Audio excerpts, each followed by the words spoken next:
matchup guide with this Lumber Loon deck. It's my go-to to showcase to y'all why it can be very lethal. Showcase its top-tier defense, stuff like that. Show y'all how I play the deck and how I believe the deck is meant to be played. So this first matchup here was against Lava Loon.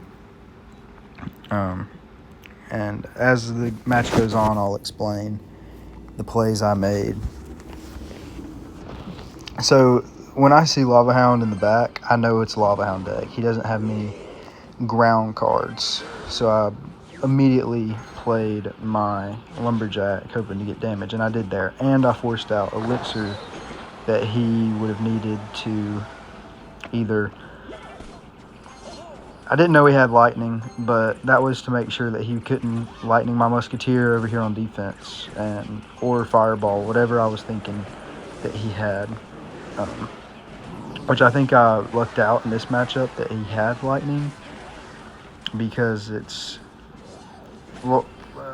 heavier on his deck and it's easier for me to control. This is definitely a harder matchup when they have Fireball and Evo Zap. And so I learned that he had Lightning right there, and that's when I knew that I could kind of be aggressive, and I knew that I could, worst case scenario on defense, if he ever was able to stack a Lava Loon push together, I could, play my Musketeer, he would Lightning it, and then I could just, with the deck being such a fast cycle deck, I could just cycle back to another Musketeer. And plus, I wasn't afraid to Musketeer right here because I knew he had just played Lightning. I believe he supported this push right here with a balloon, but I can't remember. Maybe not. Oh yeah, he did. He did late though, which I think I was able to defend pretty easily. And you see how fast I was able to cycle back to another Musketeer, even in single Elixir? That's how you got to play this deck. Out, cycle. Cycle, cycle, cycle. Not to where you're throwing the game and giving your opponent 3 Elixir. Be smart about it. But you definitely want to always be able to have your Musketeer at bay. And that was an aggressive Lightning right there. I probably knew I was up here. Okay, I just cycled. Okay. I wasn't afraid to play my Musketeer here because I knew he had just played his Lightning.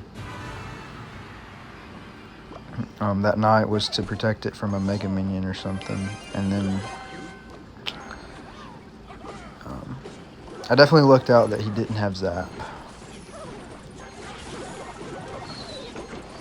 Evo Zap low-key cooks my Musketeer and my bats at the same time. And I knew I had a free bats right there because he had just played his arrows.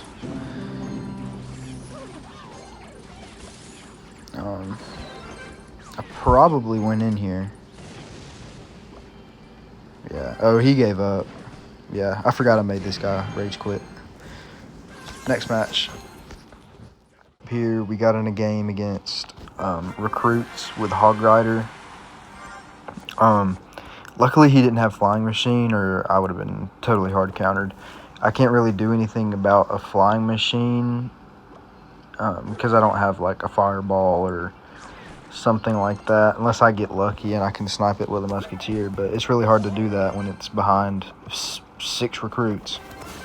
But anyways, when they have stuff like Firecracker and Dark Goblin behind the recruits, it's easier to snipe with a Barbarian Barrel, like so.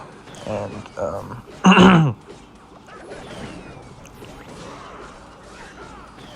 I didn't know he had Hog Rider. I was kind of caught off guard by that, but I think he went in with a Hog Rider right here, if I'm not mistaken. Yeah, he did.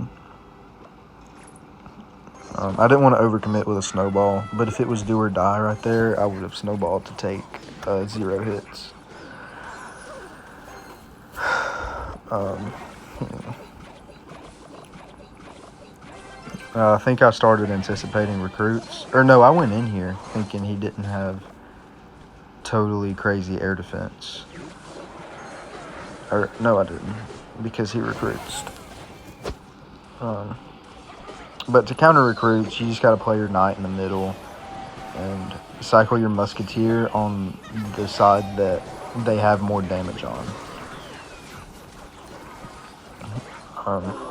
When you knight the middle, knight like the side where your musketeer isn't. So like if you're gonna knight the middle and your musketeer's on the right, do it on like that left tile in the middle where it'll go, where it'll pull all the recruits, because the recruits have a weird interaction where if you put something like an ice golem or a tank in the middle to pull everything, one of the ones on like the opposite side where you put your knight will still go to your tower, and that just bugs the crap out of me. Evo Lumberjack came in clutch for us there. He hog rided. I can't believe I hadn't gotten my king up yet in this matchup. I usually try to against recruits because I need it.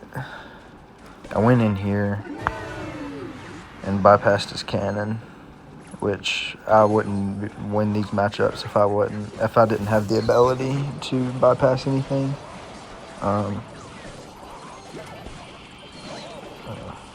I screwed up my knight there, but it's all good.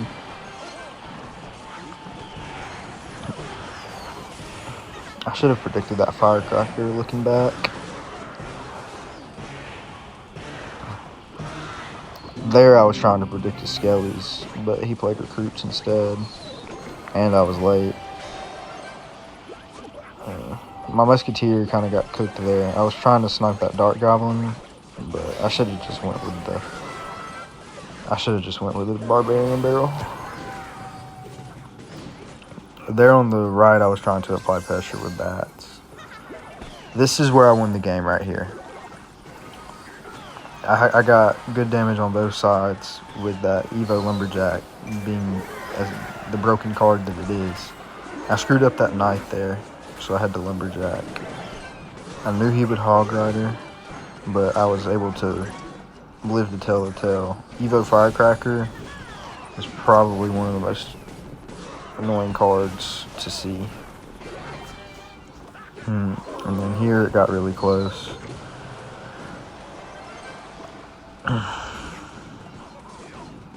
I played that Lumberjack high so that the Firecracker wouldn't splash onto my tower.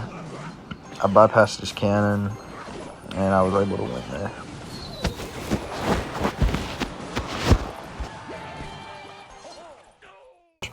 Has been extremely popular as of late. And that's a good thing for me because my deck is a hard counter to log bait. Because I have two small spells. And I will say, I do wish that I had log instead of barbarian barrel, because it's just better against log bait. But you can manage with the barbarian barrel. But against log bait, you want to stay aggressive and just control the game. Always be, spamming the river. And if they have two ways to defend your balloon. They can either rocket it, which is risky for them because they have to hit both your lumberjack and balloon. So either they're spending all of their elixir rocketing, or they can Inferno Tower, which you can use bats to bypass, or just put bats on it so that the Inferno Tower targets your bats instead of your balloon. And it's pretty easy to play against log bait. I've always enjoyed playing bait. It's just gotten annoying lately because you see it so often. But just notice how throughout this game I stayed aggressive. Didn't really allow him to stack a really big push, and he was never able to outcycle my barbarian barrel with his goblin barrel. And I always managed to stay up in Elixir against this guy as well. So I was able to control the game and stay on offense. And see, there I predicted his princess because that's my biggest pet peeve. I was hovering my knight. I knew I was ahead of him in Elixir, but I didn't know how much he had exactly. So I was hovering my knight, and as soon as I saw like the little sparkle from the princess, I put my knight down.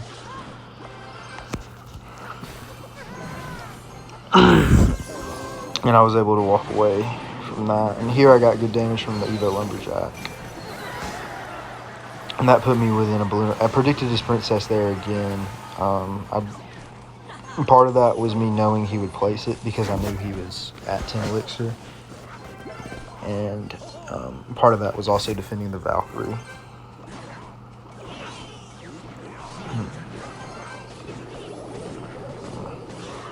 I was always able to have at least one of my small spells ready for his Goblin Barrel, and I was able to walk away with a clean W on that one.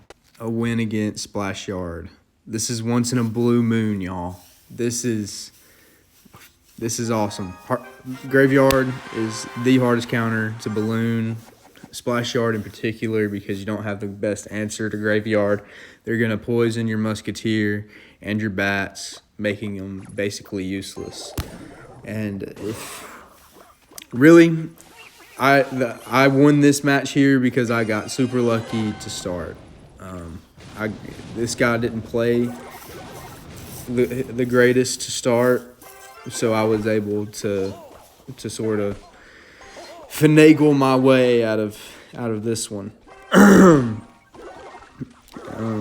This was a fun game for me because I finally beat like my arch nemesis. This matchup was definitely better for me since he had Witch instead of Bowler. If he had Bowler, I definitely would have been cooked. I don't know why exactly I fare better against Witch, but right here is where he messed up and I was able to win the game. See how he let my tower lock onto the graveyard skeletons instead of that baby dragon? That was everything. Because if that didn't happen, my tower would be halfway dead already. Like, there's no question. I've played against Splash Yard way too many times, so I know. I know. But as soon as I saw that witch in the back, I knew he was down 5, and I could cycle in the opposite lane. So I immediately did that. And honestly, Evo Witch might have been the most overhyped card in Clash Royale history. I have not seen it do anything good. It just feels like a regular Witch for me, to be honest. But I was actually thinking in my head right here, like, don't sell. Do not sell, bro. You have to beat this while you have the chance. So, this guy didn't do good with his tombstone placements. I was able to bypass it every time. I didn't even need the Bats trig. It wouldn't have mattered, to be completely honest. But right here was his biggest push. See how whenever he's able to make a push where my tower isn't locked on to those skeletons, it takes most of my tower. It's ridiculous. Like, my tower is gone in 2 pushes against Graveyard. But luckily that first one he wasn't able to beat me with, and I was able to stay aggressive where he only was able to stack 2 graveyard pushes the whole game. And right here I knew I only needed death damage, and I was very fortunate to win this matchup, y'all. I'm excited about this one. I got into a game here against RG Monk, and the only reason I won this was because this guy cycled his Hunter in the back to start. And I just went opposite lane of that immediately, and I prayed he didn't have lightning. Because if he did, I would not have taken that tower immediately there on the left. And I would not have won this game. That's really the only way I can think of to beat RG Monk is if they don't have lightning, go opposite lane of the hunter as fast as you can. I knew I was off to a good start here, but this game did get pretty dicey towards the end. Even if you try to outcycle the hunter, they're gonna have their lightning, and it's just gonna clap you every time. And it's very hard to defend to begin with because you already don't have a good answer to the RG, especially when they have fishermen in the deck. But the monk makes things 10 times worse because it takes away any chance you had of playing your musketeer on defense. But see how he sort of quickly just chips away at my tower as the match goes on. And the monk in the back kind of made me sit here and leak and second guess myself because I knew I couldn't musketeer, but I didn't want to waste my Evo Lumberjack on that. But those bats were to anticipate an RG and just to wipe it off the map as soon as I could. And the monk died, luckily, so I was able to musketeer. But I still took 2 hits here, I think. Yeah, 2 hits, which kind of made me mad. So here I wanted to apply pressure when I knew he didn't have lightning. But I still didn't get a hit because Hunter is broken against my deck. And